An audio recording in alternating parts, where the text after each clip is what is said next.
About 10 days after 9/11, I went through the Pentagon and I saw Secretary Rumsfeld and Deputy Secretary Wolfowitz. I went downstairs just to say hello to some of the people on the Joint Staff who used to work for me, and one of the generals called me and he said, "Sir, you got to come in. You got to come in and talk to me a second." I said, "Well, you're too busy." He said, "No." He says, "We've made the decision. We're going to war with Iraq." This was on or about the 20th of September. I said, "We're going to war with Iraq. Why?" He said, "I don't know." He said, "I guess they don't know what else to do."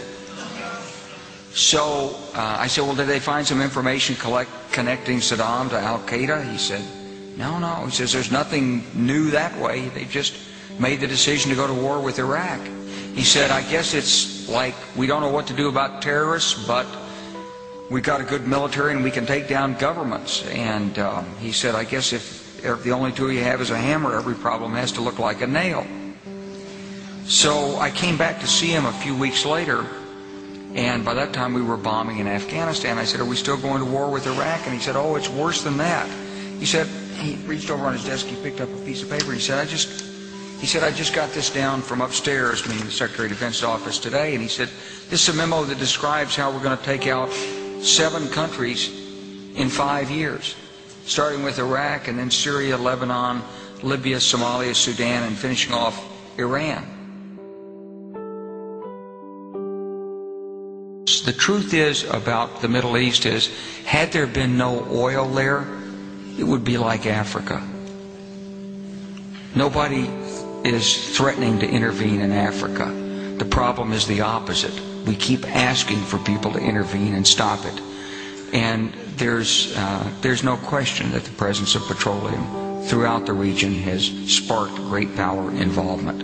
Whether that was the specific motivation for the coup or not, I can't tell you, but there's always been this attitude that somehow we could intervene and use force in the region. Well, I think that it's a dangerous power. I think it's a hegemonistic power. It would like to have greater control in the Middle East. It is a threat to the nations in the Middle East, and as the President said, if it had nuclear weapons, it could be a threat to the United States as well. Do you think that the United States can stop Iran from obtaining those nuclear weapons through diplomacy, especially given with all these sanctions that we have?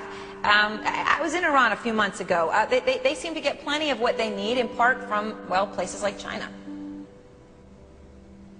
If the United States could bring China and Russia to bear, if we really went after the sanctions in the toughest possible way, if we're willing to impact Iran's ability to deal in oil, then I think it's possible that sanctions could have a decisive impact. I think sanctions are already having an impact. I think there's no question that we've made it tougher on the Iranian regime, but it's clear that the Iranian regime seems determined to move ahead. One thing that amazed me when I was there was that the most common bill in Iran has the nuclear symbol emblazoned on it. And everyone we talked to there seemed to very much support the program for whatever reason, from a public relations point of view.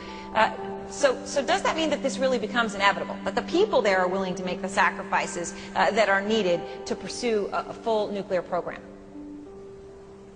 Well, Iran has sold this as a national pride and national achievement for nuclear energy, not for nuclear weapons. They're continuing to deny their nuclear weapons program, but of course the indications are that they're pursuing it. I think the President's had a very strong and proactive policy in this. I think he's been very tough-minded on it. He's offered diplomacy, he's offered dialogue, he's gone for tough sanctions, he's said no options off the table. And I think that what you're seeing is that we're approaching a decision point with respect to Iran. But it's a little bit difficult for me when I watch the dialogue going back and forth that no one has any better answer to this than our President has right now.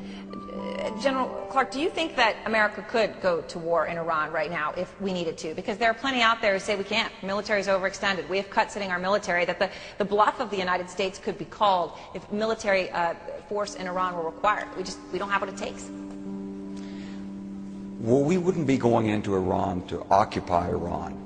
There's no requirement to do that. We would go in with some fairly significant strikes. I don't think they'd be limited just to the Iranian nuclear facilities, but they'd be much broader strikes against Iran's military and industrial complex and its ability to retaliate.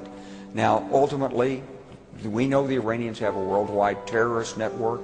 We know they would attempt to respond using terror, but I think that the overwhelming power of the United States would be very, very effective against Iran's conventional and unconventional military capabilities, especially in the Persian Gulf and in Iran. All right, General Clark, thanks so much for joining us. We appreciate it.